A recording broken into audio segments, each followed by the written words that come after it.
Hello and welcome to the latest episode of The Talking Tradesman. With me in the studio today, I have one new guest and one returning guest. So I've got Jack and Stace, or Stick, from Trademark Digital. So guys, thank you very much for making the effort to come up and sit down with me today. Yeah, it's good to see you again. It's a pleasure. I mean, from my point of view, mate, it's a really nice moment because the last time Stace was in, she was in a very different capacity and sat here with a cardboard cutout in the car of you talking. That was too short, Mark, I had. I don't know. But yeah, it's nice to have you sat in the studio, mate, because last time you were spoken about, and now I've actually got the pleasure of sitting down with you. Yeah. So it's great to see. Mine. Yeah. Pleasure's all mine. But first time round, mate, obviously you were in a much different position, which we'll get on to. But yeah, it's great to see you sat here today. Just a different sofa. Yeah, exactly. Yeah. But I think it must be a nice moment for you guys as well.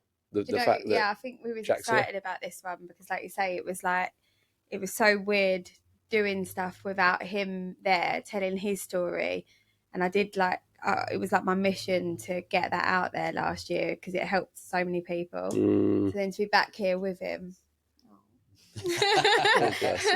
Well, let's on all cylinders now. Yeah, absolutely, man. But let's jump straight into that because you guys have had a massive pivot in your business. Yeah. So Trademark Digital, we'll get it in early for anyone that's listening. Go and check out these guys at Trademark Digital. In fact, let's do it now. Just give everyone a quick intro, quick overview of what you guys do.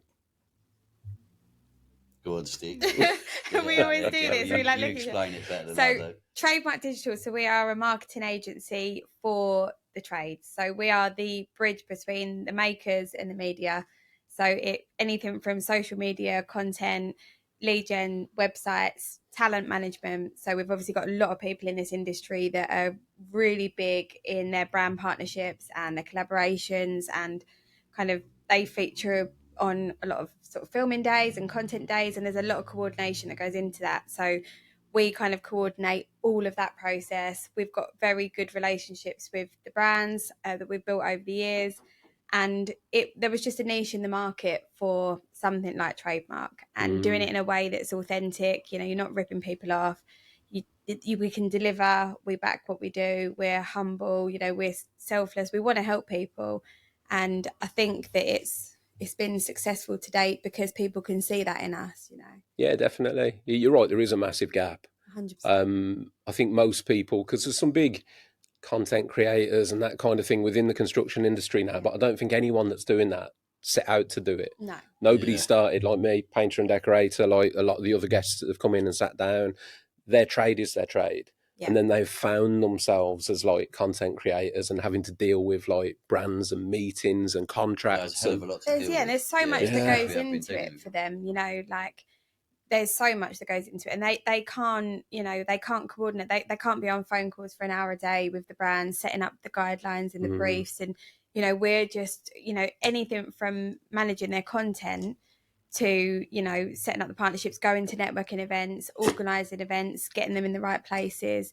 And then, for our normal sort of clients and the client retainers, doing social media and site visits and strategy and looking at what they've got and where they want to be with their business, and just helping people grow and doing it in a way that there's a big hit on the industry in terms of people's belief in marketing, because people have been so badly burnt, and we just have set out to do that differently because we've been there. Jack's been there. We've been in the trenches. We know what works. We know what doesn't.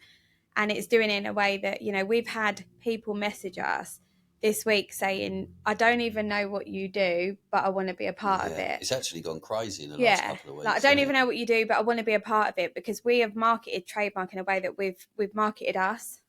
And that for us is so humbling because, we haven't had to push the service. I think that's the first part of it, though, isn't it? Offering a marketing service, your marketing's got to be on point. 100%. And you guys have been fucking everywhere. I can't open up Instagram without seeing you guys at the minute. So you are doing it right. That's exactly the point. You are getting everywhere. And the fact that you know how to do that means you know how to do it for your clients as well. 100%. So, and it's like you keep rolling that dice, you'll hit a 6, and you know what I'm like. I'm very persistent. I like to get what I want, and but I do it in a way where I think when you tell our story, which we're going to go into, and you hear the grit behind it, like it sells itself, and and everything else just follows, and we back and we deliver, and it's so exciting. So just to explain to the listeners then, so as Trademark, like obviously I know a bit about you guys. So Stace, your background is marketing. That's what you did. Yeah, so I was a freelance marketer, was in the trades, predominantly lighting, did it my whole life. Jack's obviously carpenter by trade, and we came together through our story and what Jack's been through, and just created a powerhouse where you bring both them industries together. So that is literally trades marketing. And the name, I was actually talking about this to someone yesterday, like it's just so apt, like it's such a sick name. It's a great combo though, to be fair, because like Jack, obviously you've got the side where you know what it's like being in the trades, you know what it's like being a tradesperson, so you know all the pressures that come with that, and you also know like it's a full-on life. Yeah, exactly. But you can understand that, whereas sometimes people that haven't been hands-on, it's difficult to sort of put across when they're saying, "Oh, you got a meeting here or a meeting there." It's difficult to put across. Well, no, I can't. Like I'm on job, I'm on site. Yeah, that's right. Yeah, and you want to just get it done. So like, I'm a nightmare for it. I don't even sit down to eat my sandwiches when I'm at work, because you think that 20 minutes that you take out to sit and eat your sandwiches, by then I could have had that done, and like you're your own worst enemy for it. Like, I'm doing my house at the minute, and yesterday, my house is smashed to bits, and I've got no cooker work. All I've got's a microwave, but I've got no food to put in it at the minute because I ain't been down the road to get it. And I just didn't eat until we went out last night. We went Miller and Carter last night, so I went the whole day working at home, and because I didn't have nothing there to just grab on the move, I didn't eat till about, what time did we go down there? About 9 o'clock at night. And I think, like, if you take that as an example, like the tradesmen and tradeswomen don't have time to think about marketing themselves. No. So if they're not even eating on their job, how are they editing videos and replying to emails and doing their admin? So we take everything digital off of your hands and do it for you, because that isn't their tool of choice. It's being on site, managing materials. Loads of people, Stace, have sat here and said that now, social media is like a job in itself. Let's pause there to thank this episode's sponsors, Monarch. Monarch have sent me a couple of their new products to talk about. First of all is the 9-inch roller bucket. So this roller bucket fits a 9-inch roller. It's a little bit special because the lid on this bucket also turns into a roller tray. So it has two functions. First of all, you've got a feature wall to do. That roller tray is perfect for that. Second of all, if you want to pop out for lunch, you can pop your roller and your brush in the bucket, pop the lid on, and you know that it's going to stay wet and it's perfectly safe. So there's no danger of paint contamination. Second of all, in front of me here, I have the Monarch rat tail brush. These brushes have a long raw timber handle. They have a fully synthetic filament that are designed to hold less paint. This makes them perfect for cutting in your intricate areas and also for finishing things like woodwork and trim. Now, go and check these products out. They're absolutely fantastic. A huge thank you to Monarch for supporting the Talking Tradesman podcast and helping me on my mission to raise mental health awareness in construction. Let's get back to the episode. Yeah. So, it is, yeah. I remember I sat here with another painter, actually, Rich, and I said to him, because he was talking about how he'd traversed from being a chef to a decorator and how it was much better because now he works a lot less hours. And I said, yeah, but how many hours do you work? And he went, oh, I don't know, 38, 40. I was like, on site, what about quoting? What about social media? What about this? And he was like, maybe double that. And that's the truth of it, is a lot of us as tradespeople, we don't consider, and I'm the same, like I'm so bad for it. Unless I'm physically working, I don't think I'm working. Yeah. So all them hours where I'm sat doing social media, doing admin, quoting and that, I don't, in my head, it's not work, but it is. Yeah, of course it is. So what I'm doing is time. exactly taking your time is work. So you burn yourself out. Yeah, because you don't realise actually when you're not grafting, you're still. I mean, how many people out there do office jobs for a living or do driving for a living? yet a lot of us as trades, we just encompass all that. So the drive to site and back, we don't class that as work. It's expected. All the price in the jobs, you've got to go around there, and you might lose that job, so you take an hour or two to go around there, hour or two to price the job, and then you don't get it. And if you put that into time spent where wages need to be paid, it's half a day. It racks up. I mean, education-wise, 2 questions for you. How important is marketing? Very important, which I didn't realise until Stick come on board with our other company. And it was all recommendation, and we was ticking over, and we was doing all right. And we went into a new workshop. We sort of took the plunge to grow the company. And then when Stick come on board with that firm, she was putting in all these contracts, big leads, loads of jobs. And we was just like, wow, we could have done with this sort of 3-4 years ago, you know? And I think it's as well coming in as like an advisory. And I think when I came on board with you, like there were so many things that I was suggesting, and it was things that you'd never even heard of or you didn't have a belief in. So when you say things like, you know, you need branding, they were like, well, we don't. Sorry, guys. Phone's going off over here. Yeah, I've lost my spill then. Yeah, so like things like branding, like you didn't even understand what that was. And I remember having a conversation with you, and I was like, look, we need to really like rebrand. And they were like, no, focus on the products, like put the end focus out. And I was like, we need to bring like the personalities to the forefront. And then when we started doing that, we were just gaining so much traction. And you sort of said a little while in, you know, I can see the importance of that now. And that's the same with Trademark, though. Yeah, 100%. We're selling it on ourselves, aren't we? And it's going crazy. So to cut to that, like, what is the importance of being well branded, having a good brand identity, and having good marketing? I'm going to come in with the best saying now, and I say it on every podcast. I don't think I've ever heard this saying. I don't know, but people don't buy products; they buy people, and it's in relation to everything. When you go in someone's house, you quote a job. You know, you're marketing your business online. It is, if you go to a restaurant and you have a waiter that serves you and you have a really good experience, you will want to go back. It's how our subconscious minds are programmed. So that is in essence, branding. And it's people might not always be ready to buy, but when they are, you want to be the first person they think of. And that is all down to your brand. And we've had it, you know, at the beginning of Trademark, you know, we were really pushing to put ourselves in front of as many people. And we went in places that, well, at the time, we're like, look, we haven't got the budget or capacity to think about this yet, but we'll keep your card. Everybody says it.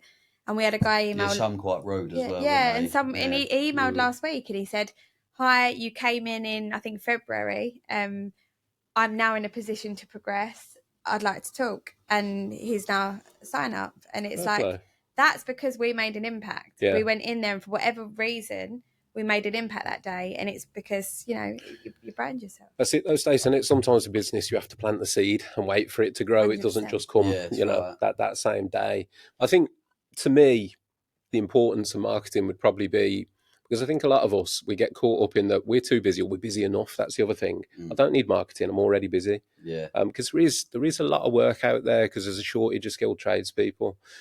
My argument would be that if you market yourself correctly, you can actually work less, because you can get better work, you can get better money, and then you can actually alleviate some of the pressure off yourself. Well, it's like that saying, isn't it? Like, if you get a good website that's backlinked and, you know, it's performing well, that works 24 hours, so you don't have to. Your website is working all the time, pulling you in organic leads just through the search engines. And, you know, a lot of people build themselves websites on platforms like Wix and the self-builders, and they think that just when a website goes live, it's going to perform, but it doesn't unless you nurture it. It's like buying a Ferrari and just putting it in a garage. No one's going to see it. You know, it's that kind of ethos. So, yeah.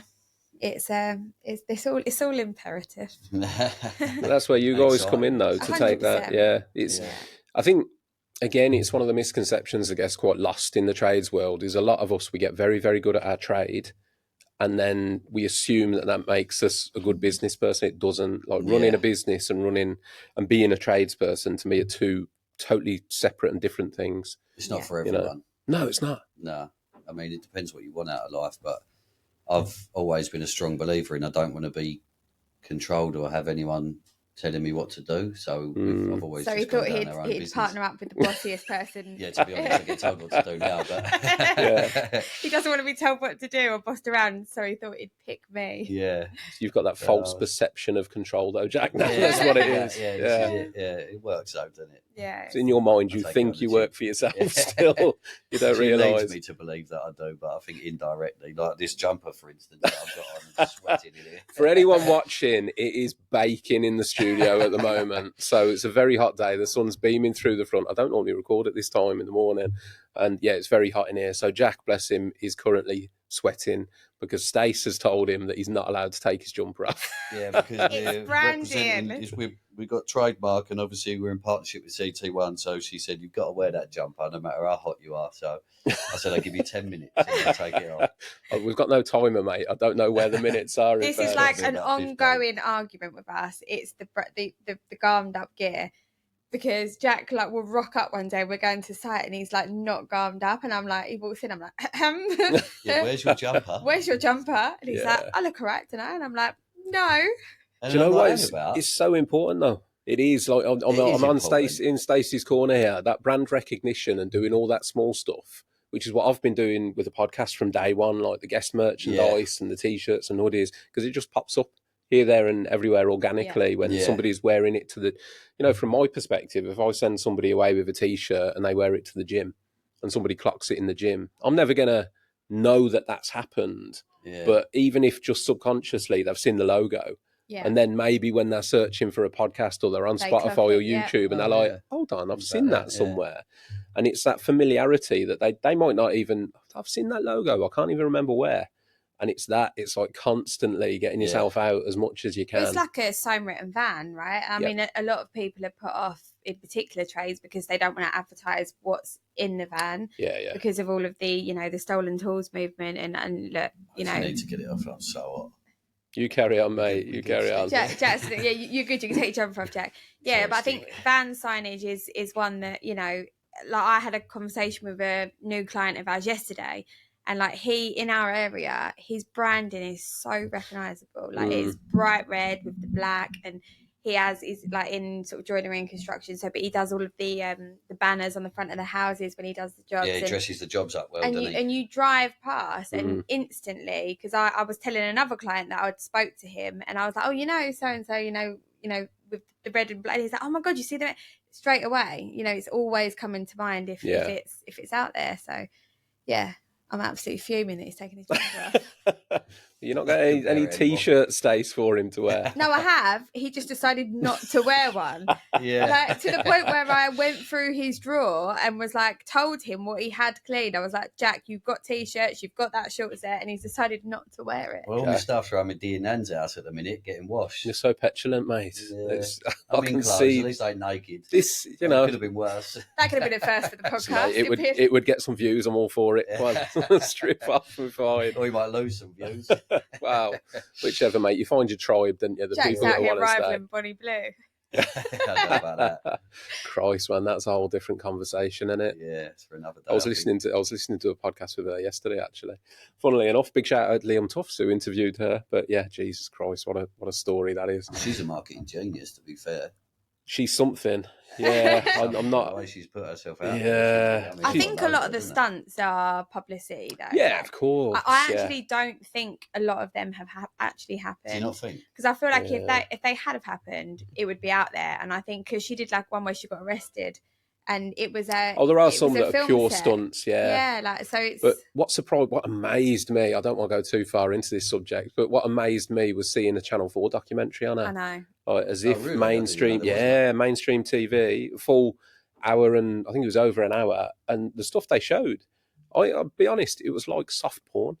Like, I mean, they blurred bits out, but you couldn't not see what was going on. Like, she was basically full on having sex on camera. Oh, really? And they filmed it and put it out on the documentary, just with like the pixelation on it. You've got everyone who can't get into Pornhub at the moment because they've put age restrictions on it, just watching Channel 4. Exactly that. Yeah. ExpressVPN. I mean, touching on that though, and the influence that people have on the industry, I think since we've been doing the talent management side of what we do, it blows my mind how much people in this industry affect like other people in terms of inspiration, and you know how much people look up to people, and you know the likes of, you know, Mary Havana Little, and the likes of, you know, Danny Madden and Derek You know, Barrett. you've just gone straight from Bonnie Blue to Mary. Mary's going to love very that. closely there, Stace. I mean, I've gone from Bonnie Blue to Danny Madden and Mary Havana Little, but it is like just thinking about the impact in whatever capacity you market yourself online, how much effects that has on people. And I think since we've been representing and working closely with a lot of these industry friends, it's like, people are very influenced by social media as a whole. And do you know what, like, just to get out there as well, it's not easy. No. Like, I actually, funnily enough, mentioning Danny, former guest of the podcast, but I sent him a message, I think it was last week, and I just messaged him, I went, mate, I just wanted to let you know, because the week I was off last week, the week before that I had an insane week. I'd got like a sponsorship thing to sort out for the podcast with a brand. Then we'd got a media day, funnily enough, for CT1 and Leyland SDM down in London, and got one other thing to do that was social media again with decorating business. I was doing some content for a new paint brand as well as running my job, and I messaged Danny and I just went, mate, I just wanted to let you know I've got such a respect for what you do. Yeah, because Danny is everywhere. Like, same thing, he's running his business, and but he's still working, running his business, doing all these brand deals, working with all these companies, and like, I was like, mate, like, it's a lot to handle. It's a lot. Like, I was there's a lot that goes exhausted. into it. Yeah, there's a lot that goes into it, and they do. You know, we're really close with like Schweb and Frankie, the Stolen Tools mob, and that movement, and you know they put their lives, particularly people like Schweb. He puts his life and soul into helping this industry. Yeah, really and does, if we could just, you know, as much as take a tiny slice of giving back, as much as half these people do. You know, and whether they're doing it in input of being at events and supporting the brands, or posting videos like Mary and inspiring people and saving people because they sit there of an evening and, you know, they get in their head and they watch her. Like, she's had compliments like that. You know, when I'm feeling down, I watch your videos because you uplift me. If the industry can give back in a way through social media, like these people do, and it has a healthy impact, I think it's such a, you know, that going back to your original question, that this is why social media can be such a positive thing if done right, and to be part of that process, and yeah, it's really humbling. There really isn't really many or any other people in that space either. For such a, what I mean is, for such a huge industry, I don't know what the like turnover of the construction industry is in the UK, but it's massive. Where's the other companies like you? Do you know what I mean? There's not many or any. It's quite a unique company though because of the partnership. I mean, there's not many marketing women that have partnered up with a tradesman. So, yeah, of course. I mean, it's quite a rare find, and I think really. as well. But what a fucking clever move. To be honest with you, it was almost like it chose us, didn't it? It chose us, and then and when we go more into like in detail, you know, it's that, you know, I think it's because people see what we've got in each other and the bond, and like, you know, we are best pals, and you know, it's been formed through trauma and pain, and we've turned it into something positive, and you know, it's niche, and like, we're humbled by it, and we're not big-headed people. We actually pinch ourselves every day. We sit there and recap every night. We're like, oh my god, like we still can't believe it, and we say thank you all the time. We're so grateful. We've been given opportunities, you know, like Alex at Trade Legends. I know you've got a big shout out to the guys at Trade Legends. And it's like, lovely people. You know, people seem to see something in us and believe in us, and that's all people need at this stage in an early stage of a business. You need people to believe in you and give you a break, and we've had that. You know, Nicola at CT1 and Jimmy, you know, and it's just it's humbling, it's emotional. Well, let's get into that. I'm not going to cry yet. Cries on the podcast all the time, mate. Yeah. All the time. Yeah. In fact, you're not allowed to leave till you do. So, but let's get into, because we've kind of skirted around the sort of formation of Trademark Digital, which obviously your situation had a massive part in. So let's get into that, and let's get into the origins of how and why it came about, and your story, Jack, really, because it's pretty unique. Or I've not spoken to anyone that's been through what you've been through. Right. And again, that will hold loads of value for the audience, because there's plenty of people that do suffer what you suffered. So let's get into it, mate. in terms of what happened to you? Because you've mentioned you were a carpenter. Why are you no longer a carpenter?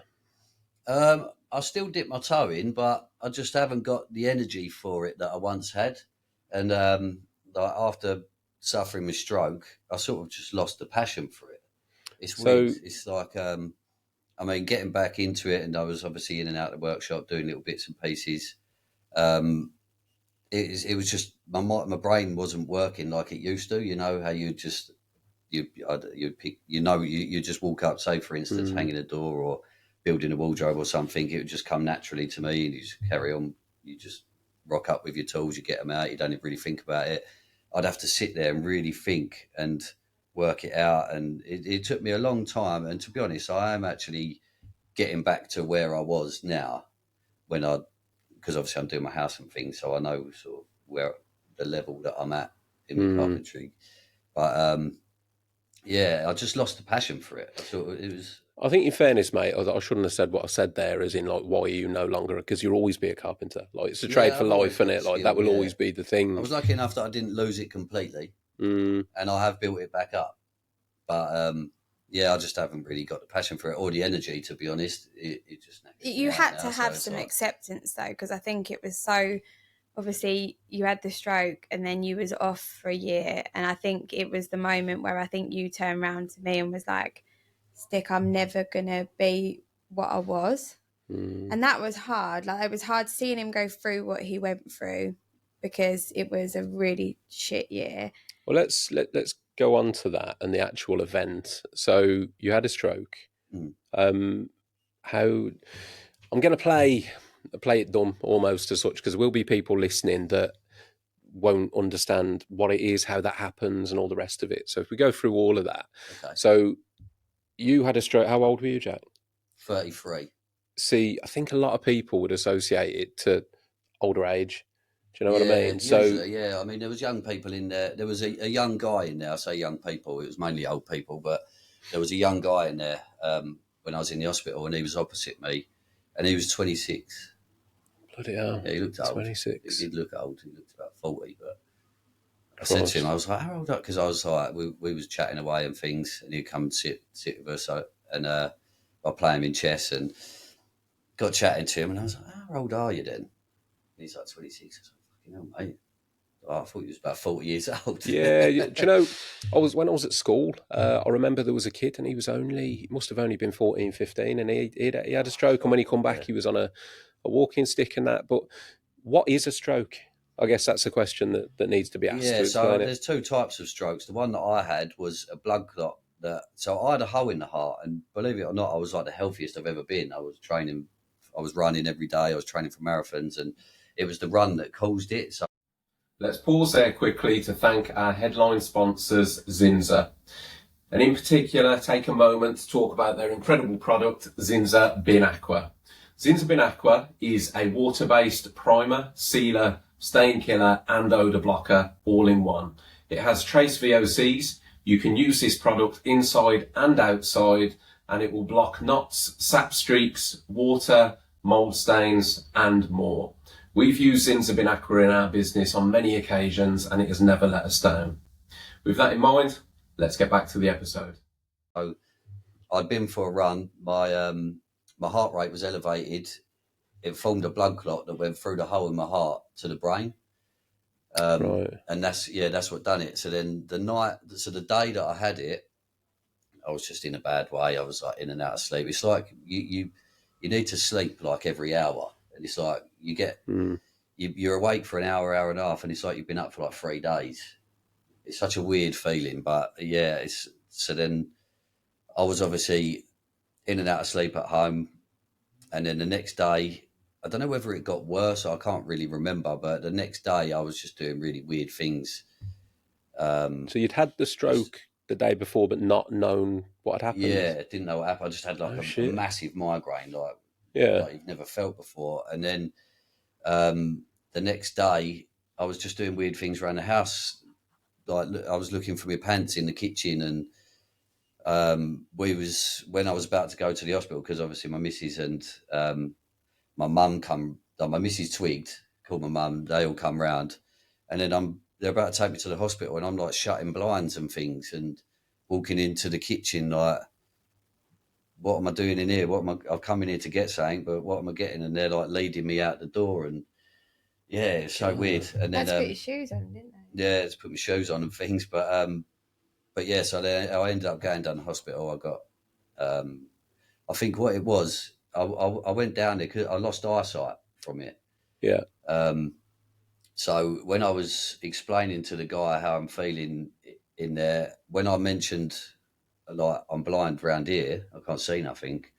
He obviously it twigged to him then that this is serious. So then they done the test, and then I ended up staying in there for a couple of weeks, and then I come out, had a seizure, and went back in for another week. I think I had another stroke as well, to be honest. I'm pretty sure I did, because I was in a right bad way after that one. Because all I've ever seen are the the advert. I think it's like a NHS advert where there's a bloke sat in the chair and one side of his face goes, and they're like, "You need to get onto this like as soon as basically like ring 999." Yeah, I didn't get none as of quick that, as possible. I didn't have a droopy face. I had like my arm and my leg.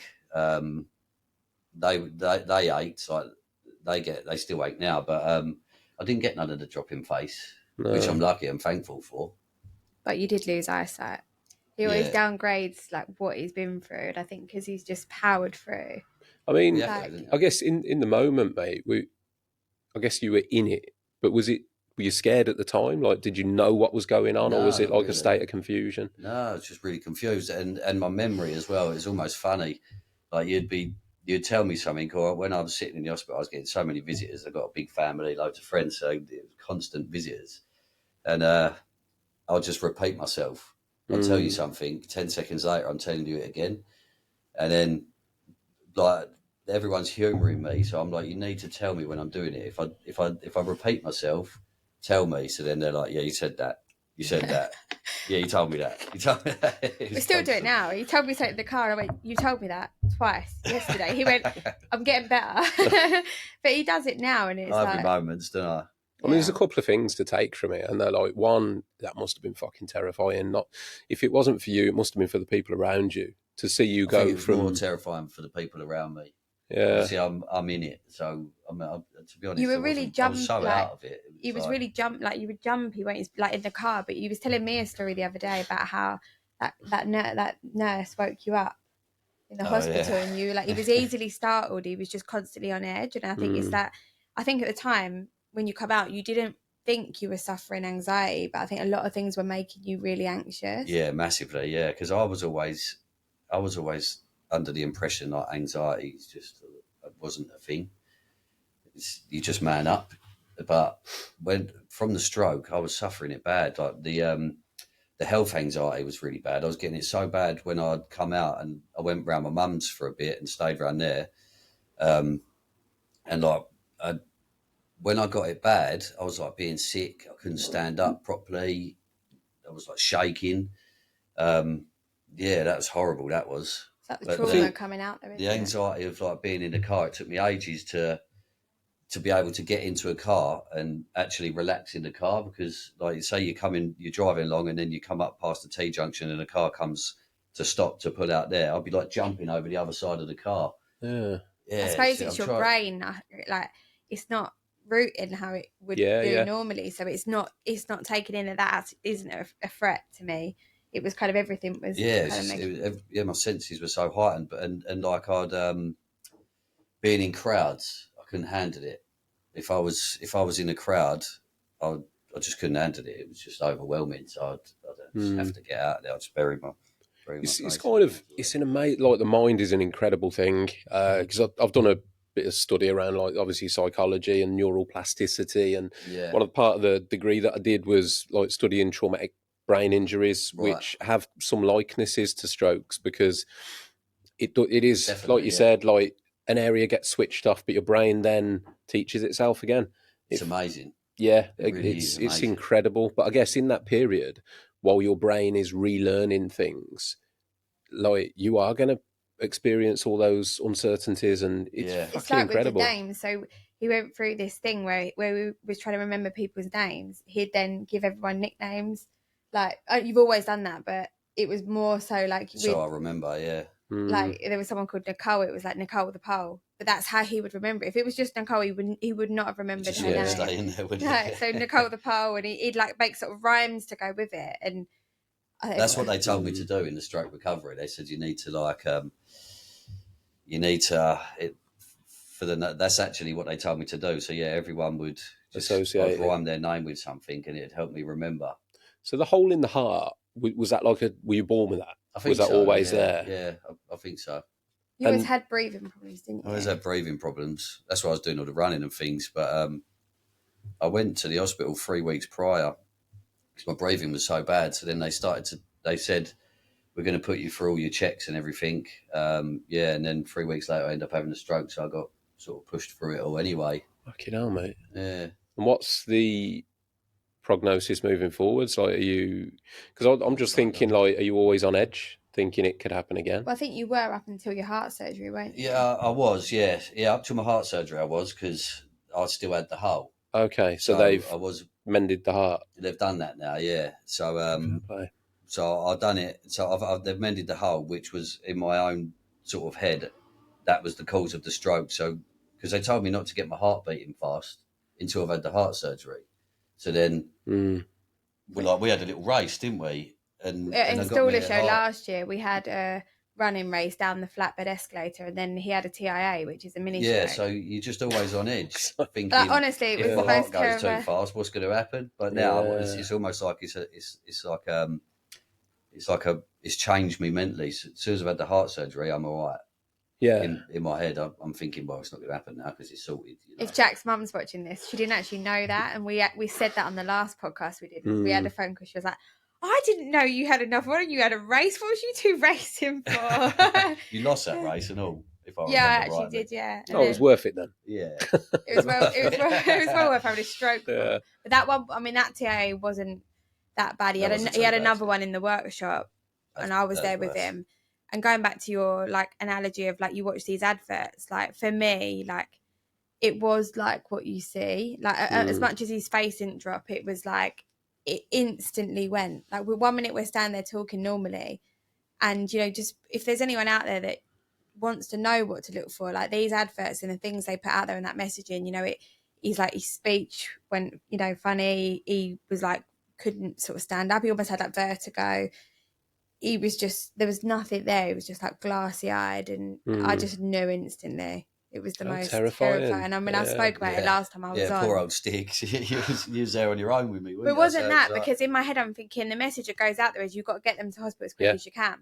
So then I'm thinking, right, so like I've phoned like his missus and I'm like, we need to get him. And it's like he's then saying to me, as again, most men do, because it's that man up theory, like, I'm fine, I'm not going back to hospital. And he was terrified, like, and I'm not like, I know that's for a man, that's a really hard thing to accept. And even now he says I wasn't, and I was like, Jack, like, you were, the fear in your face, but it was going back into hospital.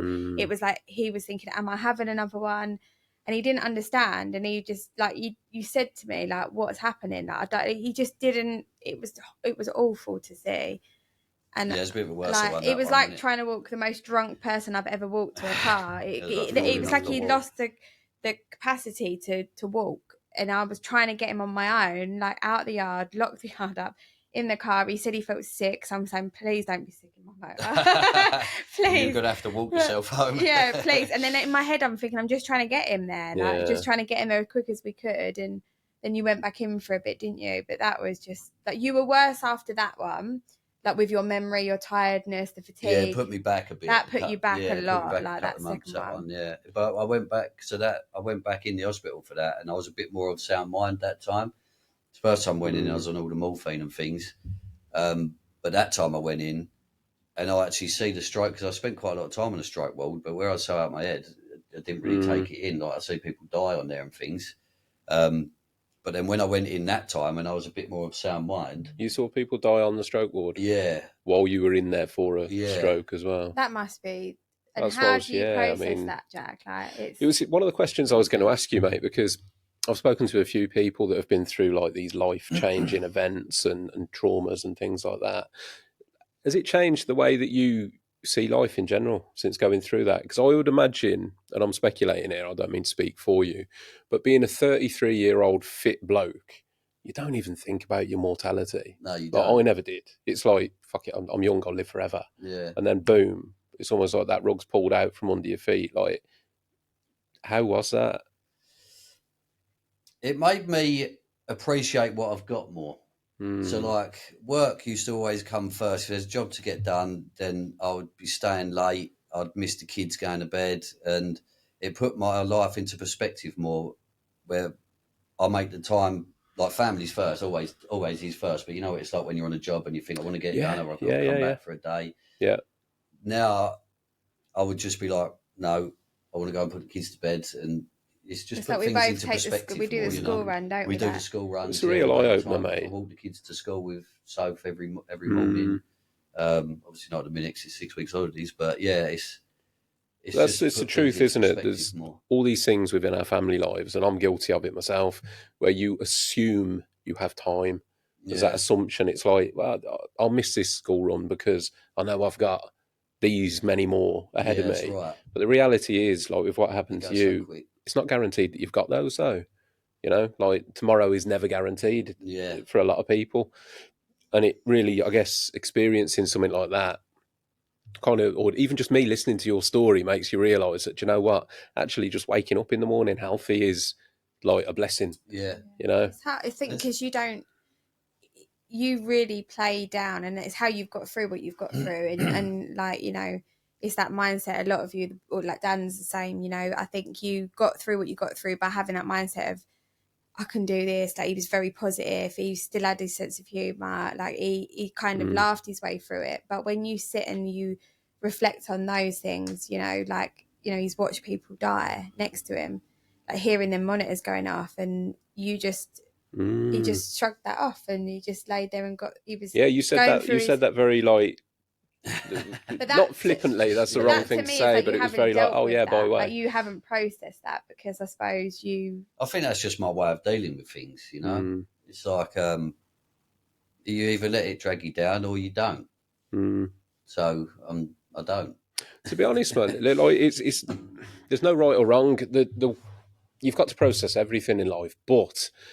And it's kind of contrary to the whole, like, that man up is wrong. Sometimes when you're in something, you do have to just get through it and then take time afterwards to process what's happened.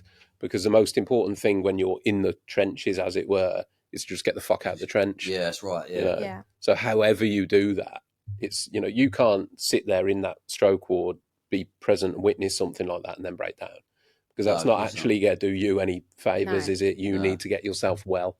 You have to be of a positive mental mindset, and you have to be strong about it. It's my cousin Dan, he's my inspiration. He's got like he's got Crohn's really bad, so he's had all his guts taken out. He's had I think he's had like 3 or 4 major operations, but his mindset is unbelievable. It's like no other. And he used to come and visit, and he's like, every time I used to feel like I'm getting down or something, I'll just think about Dan and what he's been through, and I think what he's been through and the mindset that he's got. Like, he spent 3 months in the hospital over Christmas in COVID on his own with no visitors when he had, I think, his first operation. So I would just think about how strong his mind is, and I'd think, well, you just got to be that way, you know, just to get yourself through it. Yeah. I mean, to an extent, inspiration. To an extent, you do, mate. So, however, whatever's right for you is right for you. It worked, you know. Yeah. Yeah, I've stayed positive the whole way through. It worked for me. And I guess not that it wouldn't be right to say that it was a good thing in any capacity, but it's that. So I studied like Stoic philosophy for a long time, and you know what you were talking about, the tattoo earlier. Yeah. It's Marcus Aurelius, one of the famous Stoic philosophers. But the way of thinking when it comes to like the Stoics was always you take the positive from any given situation. Yeah. So it's like, okay, that's shit, that's happened, but I can't control it. Like, there's nothing I can do. Like, there's nothing you can do to control the fact that you had a stroke. Like, you didn't know you had that condition, it happened. So now what can I do? Yeah. And it appears that you just adopted that anyway. I think you need to. You either if you don't, you're gonna. You do need to stay positive or stay negative. But in credit to you, though, mate, a lot of people would have gone through what you've been through and just would have become victim to it. Yeah. For a lot longer, or even for life. I'm a stroke victim. It's that word, isn't it? I'm a stroke victim. You got a letter through the post, didn't you? Like, and on the front of the letter, it said like #stroke survivor. And I remember you looking at me one day and going, "I actually am," and I was like, "Yeah." Well, everything they give, when you leave the hospital, you've got like a massive pack full of books, and it's literally stroke survivor this, stroke survivor that. It's everything is stroke survivor in there. That'll be deliberate. It's deliberate psychology behind that, of framing it that way. Yeah. Because if that, it's such a powerful word, that word victim. Because once you adopt that, it's fucking horrendous. Like, it can really dictate the way that you live your life. Yeah. You live your life in that, like, woe is me, that happened to me.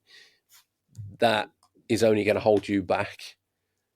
So, and the fact, there's another question for you, mate. It's a big question, but going through the stroke and then being told essentially that what you've done for a living, part of your identity, being a carpenter, you can't do that no more. How was that? Well, it wasn't really that I got told I couldn't do it. It's just I knew in myself that I wasn't what I was. So I actually can. I've built myself up now and I'm a lot better. I can actually still do it. I'm doing my house at the minute, but it was a struggle, It's like you spend your life learning it and you master it as well. So it's like you spend. So I've been a carpenter for 18 years, so I've mastered my craft.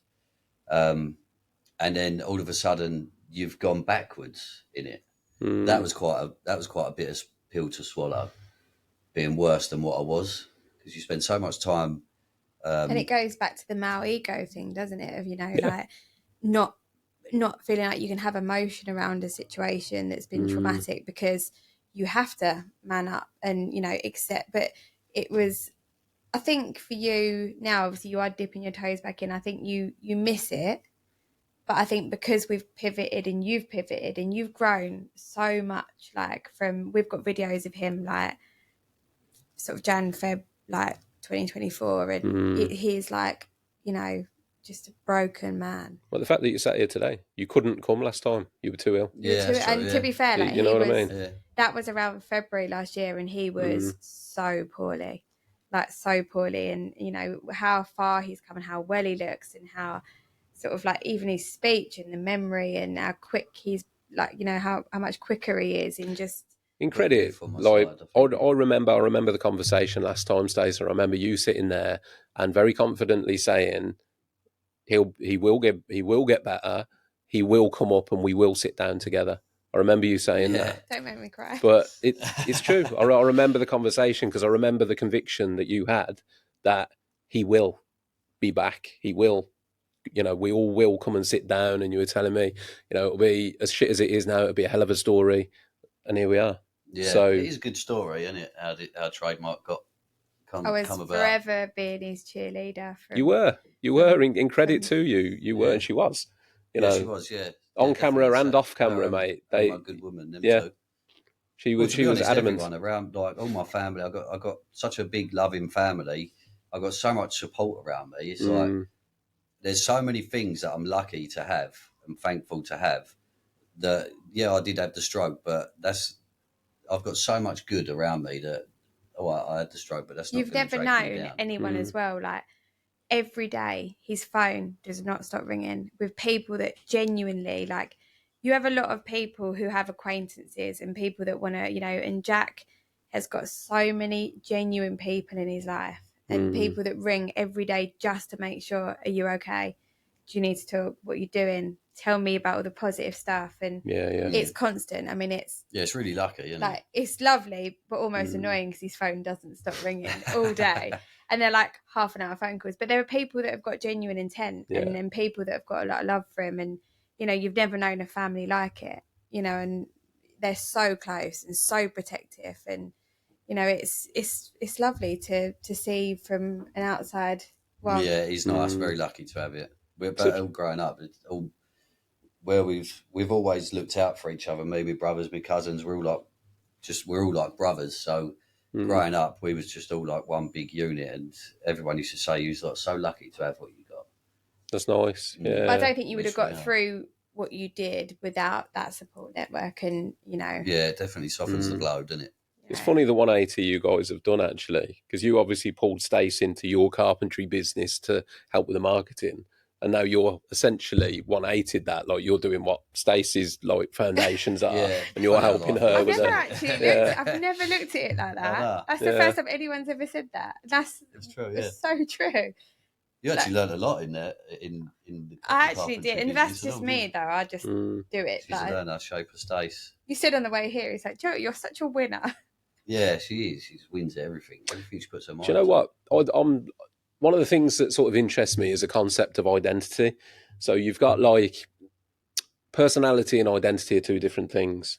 Yeah. So everyone's identity, like you've got multiple identities. That's okay. You can have multiple identities without being nuts. You know what I mean? If you've got multiple personalities, that's when there's an issue there. Yeah. But multiple identities, like, I love that because there's the flow. Like, your identity has changed over the last year in terms of you were a carpenter, you're now in marketing. That's an identity. You know what I mean? You couldn't exactly. It's like when I hear you on the phone and he says, "Oh, I own a digital marketing agency." Like, if I'd have said that to you that first day, and I remember that day as clear as anything, because it took them a lot to get me up to that workshop and in that yard because I was grossed out by it. Yeah.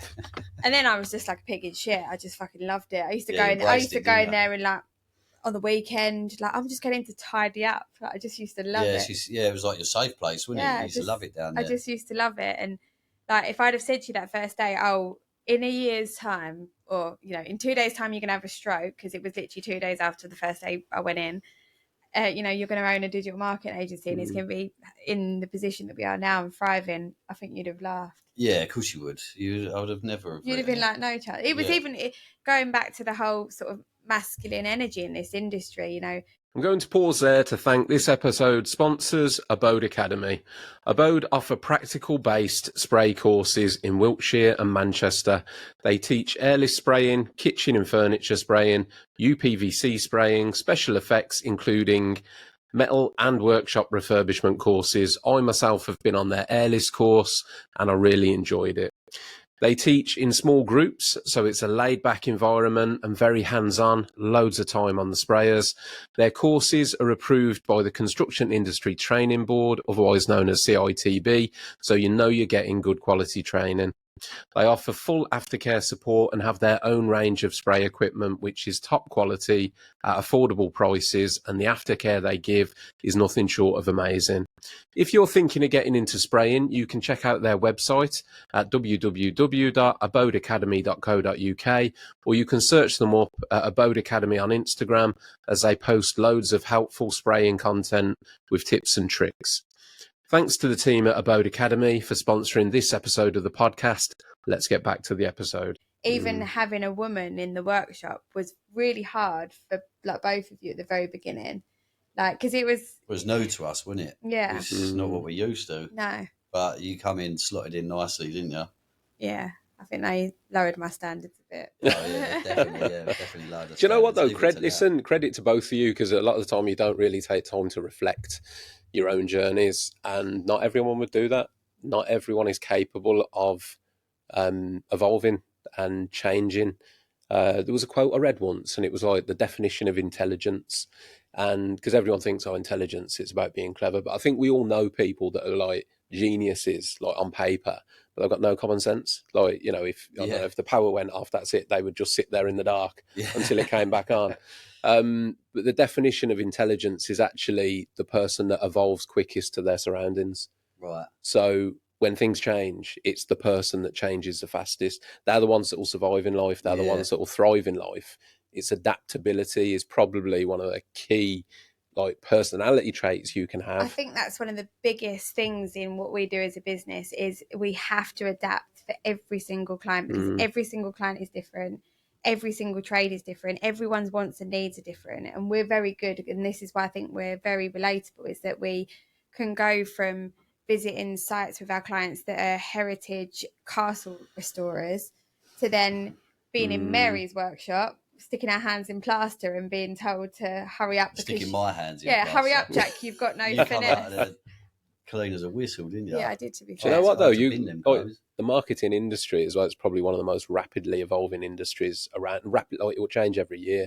Yeah. How it works this year won't be how it works next year. The technology changes so quick, doesn't it? You sort of got to get with the times. Let's dive into that one briefly. I hadn't even planned to ask you this, but what's your thoughts on AI in terms of how that's going to affect marketing? Do you know what? I think with AI, it's only going to help business. It will never replace the human element, right? Because you'll never replace the human brain in terms of how quick we think and that personal touch and that human element.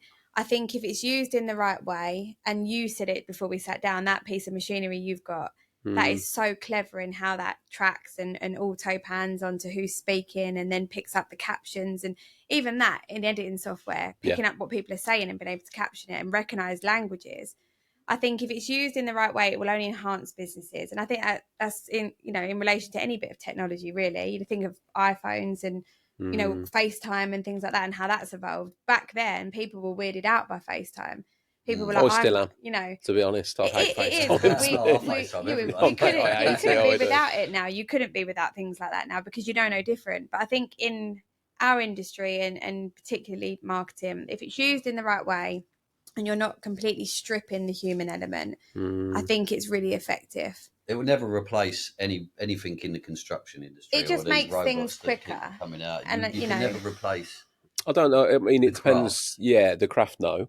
It depends. Like, it will replace certain things. It'll automate certain procedures. I think hands-on, like, in and out of people's houses, it's like you've got to go to like iRobot levels, haven't you? Where you've got that kind of technology, which is well beyond. I listened, funnily enough, because I listen to a lot of podcasts. I was listening to a podcaster on AI the other day, and they were telling, who is it? Stephen Bartlett, Diary of a CEO. Somebody was saying to him, best thing you can do, best advice to give you, go and train to be a plumber. Because those, what they refer to as like blue collar jobs, are going to be the jobs that last the longest. Yeah, definitely. Because AI will replace certain jobs. It 100% will. It's just a matter of when. It's almost like saying, if you look at things like tools, back in like your granddad's day, before, power tools were a thing, it only enhances how quickly that job can get done. And it's the same with AI. There's systems, even like scheduling systems, there's platforms and software now that are AI kind of backed that just help people do what they need to do quicker. And I think that is, it kind of, people see it as a bad thing, but it's in relation to any bit of technology. Everything that's evolved, there is pointless technology like electric cars and things, because why fix something if it's not broke? But I mean, I'm going to go into like, to be honest with you, those days, they're going to end up AI. That's what that is.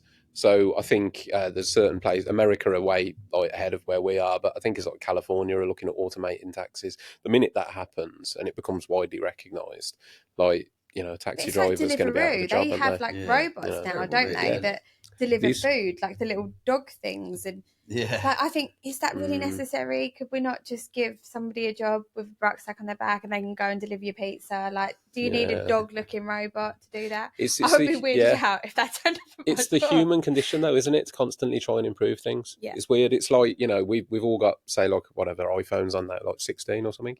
16E, I think now. It works fine. There's no need to fit, but there will be a better one. There 100%. Will always be a better one. Yeah, not much different either, are they? No. But I think as humans, we are so entitled to just expecting that, because you remember when you used to get a phone back in the day, you used to be so excited. I used to like book a whole evening out to like put all my contacts over and all my, like, it was an exciting thing, but we're now expecting it. It's a nuisance to me now. Ringtones in, like it was an exciting thing because we were very. I remember that, mate. Press the buttons. Yeah. You were grateful, of the advance in technology years ago, whereas now it is so far fetched. There's so many new things that so quick. People aren't so quick. Yeah.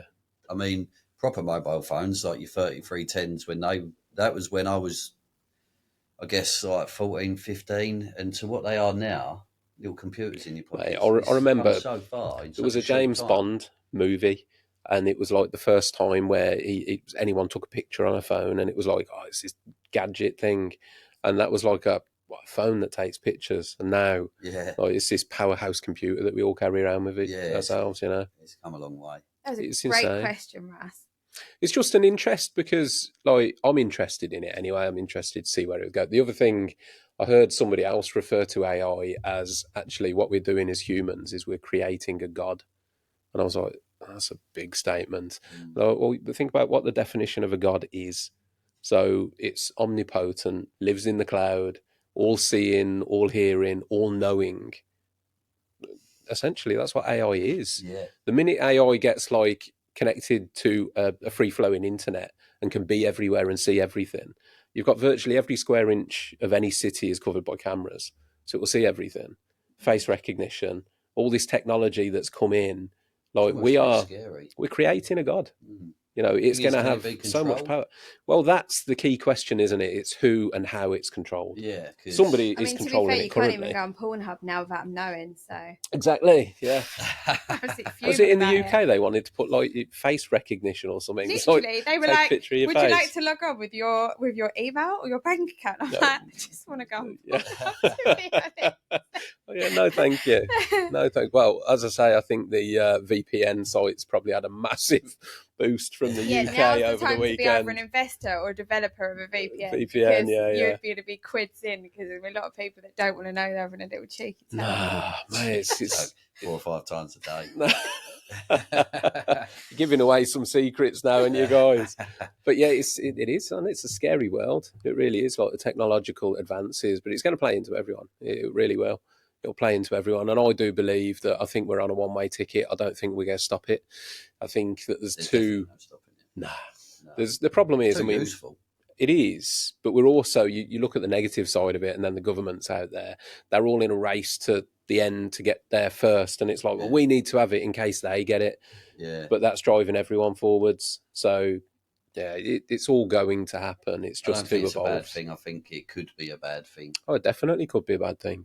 But I mean, at the minute, I don't believe it is. I think that, the likes of Joe Blogs and, Jack Cook, we're not going to change it. No. Like, there's no point even trying to even consider that, because you will have to use it. You're going to be forced, it's like the digital, cashless and things like that. We are all going to be forced to a point to have to, Yeah, it's true.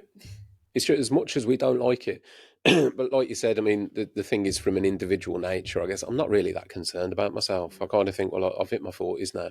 Like I'm so glad I had my childhood when I had it. Yeah. We had the best stuff. Like our generation, I think it was the last of it. The last of, the purities of just innocence. But I'm scared for my kids, 100%. If I'm honest. Like the world that they're going to inherit or grow up into. I think that's terrifying. Like last week, I had a week off work. And we went in the Lake District. I climbed Snowdon with my daughter.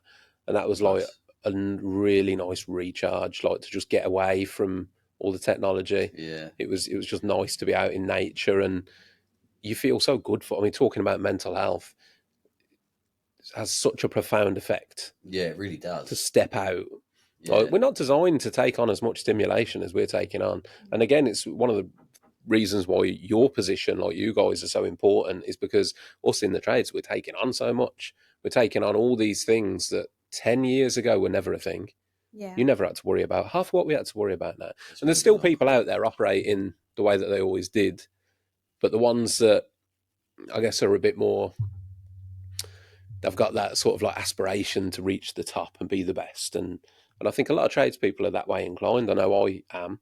If I learn something, I want to be as good as I can possibly be at it. Yeah.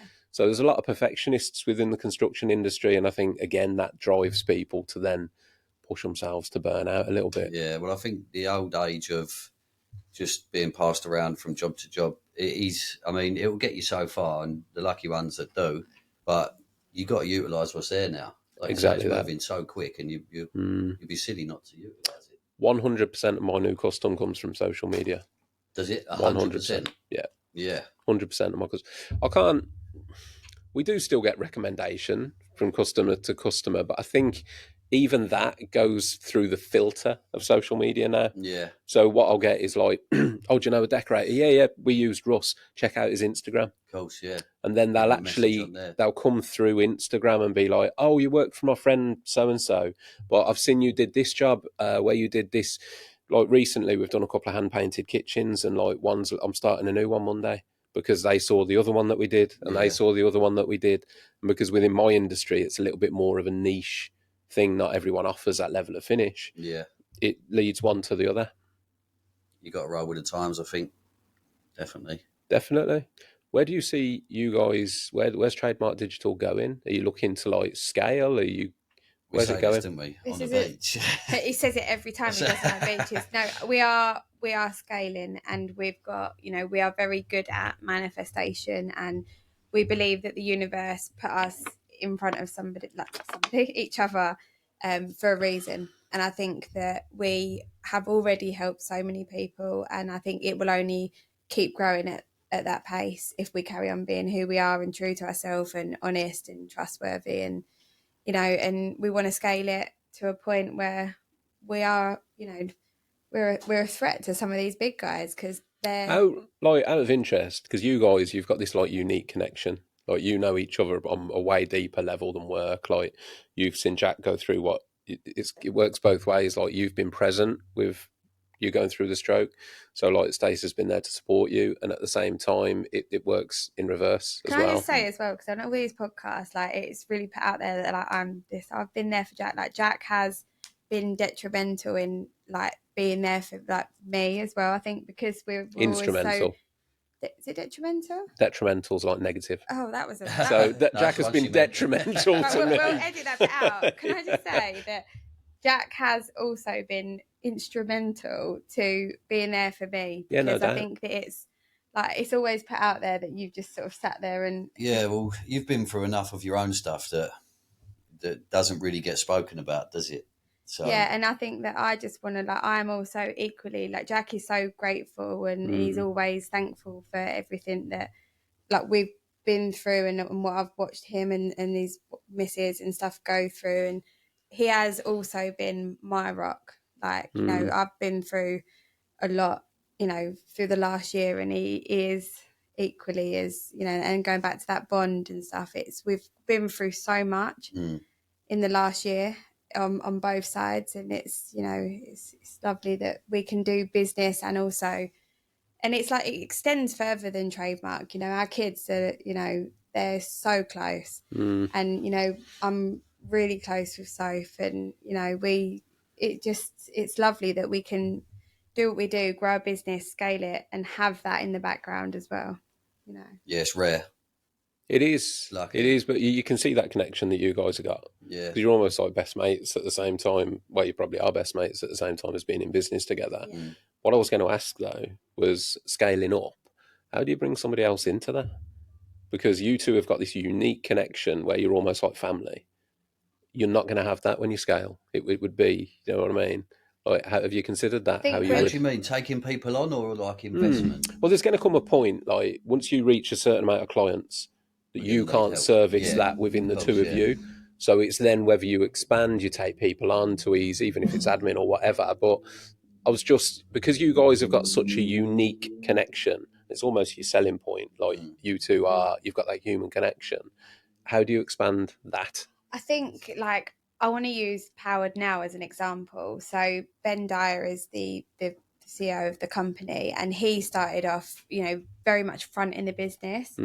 And even now, to the point where they are now and how massive they are, he still is that person that does, he still does his videos. He still jumps on those, calls. I'm sure he doesn't go on every call, particularly not with platform users, but as a marketing standpoint, he still is present. He still shows up. He's still at the events. He's still putting his heart and soul. And I think looking at that, and I would always, and I can speak for you, but I would never be able to, because of how I am, let go of being the face of it, No, but you get a little bit of help doing the work, and we have got people. We've got people that help us. We've got people that we've sell the business. We need to be doing that. So you see yourselves always being a little bit like CT1 and Nicola. Everyone knows Nicola. 100%. So you'll always be the guys at the front of Trademark. And we have had people come on. Yeah. Things change as we're always changing up our strategy, aren't we? So 1 minute you've got one idea what you want to do with a company, and then a couple of months down the line it goes a different route, So well, considering, what did you say it was February last year you came in? I came in February last year, yeah. Considering this didn't exist in February, and we're now August of 25, so that's less than 18 months. Yeah, I think, when did we start? We incorporated the company in December. Really? Yeah. It's 8 months old. Yeah, 8 months. Wow. 8 months, yeah. It was, and I think she was building it while we was doing a little sunbed shop. She was in the corner like this on her laptop. It actually gave me gout. That's nothing to do with the bones. Literally, it was so cold, and I had a little blow heater on my toes, and it was blowing hot, but my feet were so cold. Yeah. And it like literally gave me the worst. Like, it was horrible. But yeah, we built it. I built it in the background. It's quality though, looking back, and you say, right, Trademark started with you shivering your bollocks off in the corner of the sunbed shop that we was building with gout. With gout. Mate, always listen, this podcast said to you before, like, we've reached top 250 globally, which is insane. It's brilliant. But this started in, where you were before, Stace. And when I first started recording the podcast, I got like one little 4K webcam. The mics were lower quality. I still don't really know what I'm doing. But like the growth, when you really put your heart behind something, I think it's one of the great things, and hopefully it's what people take from your story, is that you can have these adversities, these traumas, these real low moments where it feels like the rug's pulled, and then you've got that choice. It's okay to feel it. Like, it's one of the things, it's not a man-up moment. It's okay to feel it. It's okay to feel the loss. It's okay to feel the pressure, the depression, whatever it might be. But at some point, you've got to stop and go, right, I'm moving now. Yeah. That shit has happened. There's a good example of this. So one of our clients, Lee, he's got a company called Crown Hire. They do portaloos, and he was that person. He got to a point last year where he was ready to give up. Things got really tough. He's out there on his own. He's a grafter. He's the most humble, like, dedicated person you will ever meet. And he was ready to give up. And he just put it into the hands of the universe. And he said one day he was on Facebook and our ad came up. And he contacted us and he come on board. He was very transparent from the beginning. He said, look, this is where I want to be. This is my end goal. Can you help? And we had a long chat and he came on board, and we're now 6 months into that working relationship. And he's now paying himself for the first time in 5 years through the company. He's scaled from X amount of toilets to now he's got up to 360 construction toilets out on site. Welfare units, and he rings us up and he's got an operation. Genuinely, he thanks us for giving him that energy and that motivation to carry on. And I think sometimes, and in terms of the marketing, I mean, we've smashed it. Like, it looks the nuts. He stands out. The branding's like pucker, but it is that you have to find that energy from within to believe that you can carry on, and something good will, if you keep rolling that dice, you will hit a 6. And it is that, and that's my mentality. And every day we're like, it's the universe will deliver if you carry on, put the energy, the passion.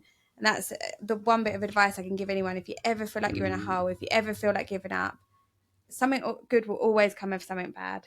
Yeah, I think there's another really important thing, which is surrounding yourself with people with the right mentality, 100%. the right mindset. Definitely, yeah, that plays a massive part. Yeah. Like, essentially, without knowing it, you guys probably do a lot of business coaching as well in terms of the marketing, but also just having because you guys have got great energy. Do you know what I mean? Like, just being around that is infectious. Well, it's like that guy that messaged saying, I don't even know what you do, but I want to be around you both. Your energy is infectious. Like, I need a bit of that in my life. And again, and I've mentioned Lee, but I met him yesterday, and you leave meetings with some of our clients and they message and they're like, I've walked away from that meeting so inspired. Like, you guys have brought my energy up. Like, being around you is your motivation. And if we can just deliver that, like, aside from the marketing, that we have succeeded in our business. That's got so much value to it. We want to make people feel good and believe in themselves. And we do it with each other, like, every day. We've got to gas each other up in their presence and in their absence. Yeah. And if people can see that you're like that as a person and you've got that loyalty and that, and you're humble. Yeah. Well, I can see from the outside, like, the people that you're aligning yourself with are also people with that same energy, that same drive, that same that mentality. Yeah. They can't affect our energy, because, like, we've dropped people before, haven't we? And we've not taken certain people on. So it's not just like we're trying to just bag every client we can. we are quite particular with who we take on. Good, yeah. Because they have to be the right bit. They have to align with us. Yeah. And we're not, we're not this multi-billion-pound agency. We're not a 100, footfall strong, massive office in London. We're just two people. We're not, and I say that, and I'm humble in saying it, but we are two people. We're not robots. Yeah. We are trying our best to grow our business at the same time as growing yours. But the beauty in that is we'll all go to the top together. Yeah. And what you're going to get out of us and our delivery is we will graft for this because we're hungry. We're not entitled. We haven't got it. We're not swanning around yet in our Ferraris. But even when we are, and we will get to that point. And I know we will, because like I sat here last year and said, I will be back on this sofa with him. And I know for a fact, and I think it's going to be quicker than we think, but we are going to make it. And we're hitting all of our targets. We're hitting our targets because we're grafting for it. And we're putting ourselves in every possible networking and community situation that we can. I think we're driving industry mad. Well, what you said's right though, Stacey. Like, a rising tide raises all boats is one 100%. Of my favourite sayings. Yeah. And it is, and not only that, I think it's really important for the industry as a whole. I think without knowing it, you're actually working on the behalf of the industry as well.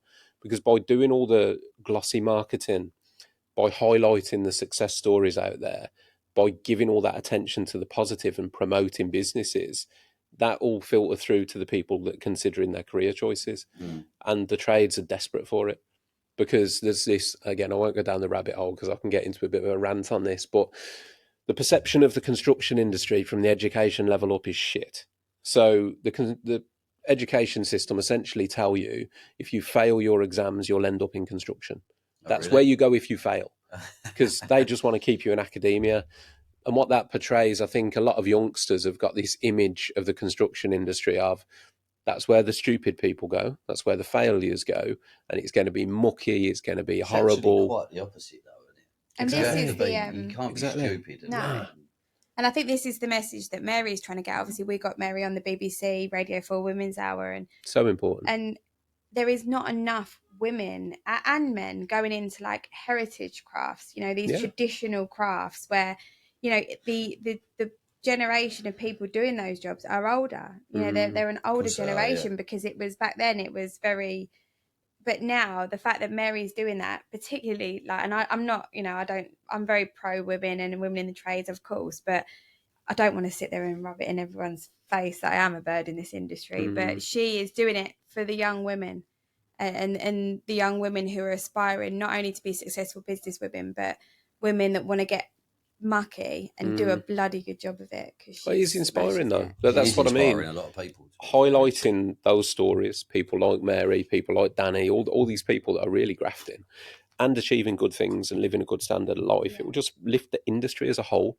You know what I mean? Like there's got to be people out there showing the nice side of it, showing what can be achieved, showing that actually, if you're an A-star student, why don't you come into construction and run your own business? Yeah. Turn over high six figures, make yourself a millionaire in construction. Why don't you hear this? Because it's not in mainstream media, is it? It's not promoted. Not that I see. It is a hard life. Don't get me wrong. It is, but then nothing good comes easy, does it? Well, yeah, that's true. If you're prepared to work for it, if you're prepared to put systems in place to maximise, your time and things like that, then you can make a real success of things. You can, yeah. And I think it's a sort of really kind of pinch me moment when I sit and look at what we're doing and we get to witness that and be a part of those journeys of seeing people become success stories. And, I'll be forever grateful that we've got the people that we have around us and the belief. And I think the people that you're involved with will be grateful for you too those days. Do you know what I mean? It works always. Like you said, you lift each other. So you guys are doing a really important job. There's a big gap in the market that needed plug-in, and that's what you're doing. So, massive credit to you. Huge credit to you, Jack, for your resilience. And, that resilience then shows into your brand. Yeah. Thank you for that. And it's mad to think this is just a start for you guys. Yeah, like 8 months in. Getting begun. Yeah, we're just finding our feet. We'll sit down again in a year's time and you'll be saying, Russ, look, we got 6 of us coming. We need to bring the whole team. we've got 6 of them, and then none of them want to wear their jumper, but they are. I'll still be bossing them all around. Yeah, I'll bring the trademark t-shirt. I'll have aircon by then, Jack. Don't worry, mate. We're all growing. I'll have aircon. You'll be somewhere bigger and better, though, Russ. Not that this is lovely, and I obviously went to your first studio. Like, exactly. I've seen you grow as much as you're sitting here complimenting us. Yeah. I've been part of your journey from the very beginning. I think from memory, wasn't we like? We was very early on. I think, yeah. I mean, I lose track because I've been religiously. I haven't missed a week, you know. I've put a minimum of a week, an episode. So this has been going for, I think, it's over 18 months now. So it was January 24 was the first episode went out. Yeah, so we were on in February. So we must have been in the first handful of them. You would have been probably within the first 10. I think I remember you saying it was under 10 when we came on. I'd have probably still been dead nervous myself at that time. I've got like 95, 96 episodes out now. And then you had me come on, and I was like, I don't want to sit at that angle, do this, edit kick me out of my own chair. I did. I made him swap chairs. Yeah, he must have thought, Jesus, this girl knows what she wants. She gets it. She'll be a good businesswoman in this industry. But it is like, I love having people in that went to that studio because it's just nice to go like, well, but it's like, look how far you've come. Obviously, we was at your 1 year anniversary in February. Absolutely, which was nice. That was nice getting everyone together. I've got to do something soon as well because we're coming up to 100 episodes. Wow. Yeah. So I've got to do something for that. About 95, 96. 95. Yeah. Although I think I've been saying that for 2 weeks. No, mate. In fact, past 100 without realising. We've averaged more than an episode a week because some weeks I've put 2 episodes out. I think some weeks I've even done 3. Oh, really? So 95 episodes in what is a year and 8 months, which was 54 weeks in a year, isn't there? So yeah, I'm above. I average more than an episode a week. Yeah, like religiously. Consistency, mate. Again, when it comes to growth, there's still things I want to add, man. There's bits of things I want to change. Like aircon, exactly. Aircon defo. A few little changes I want to make, a few little extras I want to bring in and things. So it's still growing, growing. But thank you so much for having us. It's been an absolute pleasure, and it's been a real honour to have you sat on the end of the microphone. Honestly, you've been so good to us from day one, really. Like, even when Jack first went through the stroke, like, you have been one of the people that really is such a big part of our journey. Like, you always believed in us from a really early stage, and and you've always got the jumper on. I'm always wearing it. I need another one with the tip. I had the original one with the white string, and it's like gone all wobbly in it. Like, we got some new gear for you to take away. Speaking of which, big thank you to the Funky Peach for supplying our guest merchandise, of which I'll be sending these guys away with. So, but genuinely, like, I'm going to plug Russ's podcast here. If you're not following or subscribed to his platforms, do it, because he is one of the most humble, kind, caring people in this industry, and you help so many people, Russ. No, that's really sweet. So thanks, please support this platform and the mission here by saves me saying all that subscribing to the Talking Tradesman podcast. Let's talk. Just before we do sign things off again, just let everyone know where they can find you guys. Instagram, Trademark Digital UK. Okay, yeah, UK. Website's www.trademarkdigital.co.uk. Email info@trademarkdigital.co.uk. Or Jack at Trademark Digital. Or Jack at Trademark Digital. If you'd like to slide straight into Jack's DMs, please feel free to do so. If anyone out there listening is thinking, do you know what, actually I could do with some help with my socials, best way to reach out to you guys? I'd say Instagram. I think our Instagram platform, like, just send us a voice note and we'll jump on a call. Like, the website, it's got a form on the website, hasn't it? So on the website, you can fill out a form, and it basically tells you, put in there what you have got, what you haven't got, what you're looking for. Yeah, it's only a quick form to fill in, but then it sends us an email and we know what to expect. Fantastic. We know what you need. We'll check the episode description below. I'll have tagged these guys. I'll put your Instagram handle in there, so you'll be able to click straight onto their profile if you're interested. Even if you're not looking at adopting the services, go and give them a follow, show some support people. It's not all marketing content. We put some funny videos out there. I mean, today I've put one up of Jack sleeping in the car because it was great chats. She was like, bring your pillow, because obviously we cut. What time? I think I was up at like 4:30 this morning to come up here. We had a row last night over some like red wine and steak at Miller and Carter about what time we were going to leave. Right, so we were always leaving at 5 because I don't do late. Like, we And to be fair, you were early. To be fair, because I wasn't ready for you. So. Yeah, as well. I mean, 15 minutes for us. Come on, she's punctual. Like, I'm punctual, and I think it's one of the best trips. But over the red wine and all that, we went out with a couple of friends and family, and I was like, "Why are we leaving so early now? I'm going to push it back." And she's like, her face, she's like, "No, we ain't." And then it got a little bit elevated, didn't it? He was like, "I want to leave at 6." I was like, "We're not leaving at 6. We're leaving at 5. Every time we go to Birmingham, we leave at 5, and we get there with plenty of time. We can have a mooch around. There's no stress." He was like, "Well, I'm leaving at 6." I went, "If you don't like it," and then we ended up with this massive round. And then we sat there. It was like, that was so pointless. I went, "What time?" I'll see you at 5. And then we left at 5. Well, I said there's completely no need for that row, was there? Yeah. Sometimes you got to try and push the borders, though, Jack, haven't you? You know what I mean? Push them boundaries a little bit, and then realise you can't. The people that we were with, the client that we were with, he was like, "Who's the governor here?" And I was like, "Me, because we're leaving at 5. Yeah, so I'll let you have this one. We do like to be a little bit early. Well, you were early, so I appreciate it. Yeah. Well, thank you so much. No, massive thank you for you guys coming up. I look forward to sitting down with you again in the future and seeing everything that you've achieved between. I'll be looking. And I'm excited about our ongoing partnership, because we're gonna strive to help you and get this platform the credibility and the support and the sponsors that you deserve for all your hard work. So 100%. Watch this space, because it's about to go off. It's about to go off. These guys are coming for you.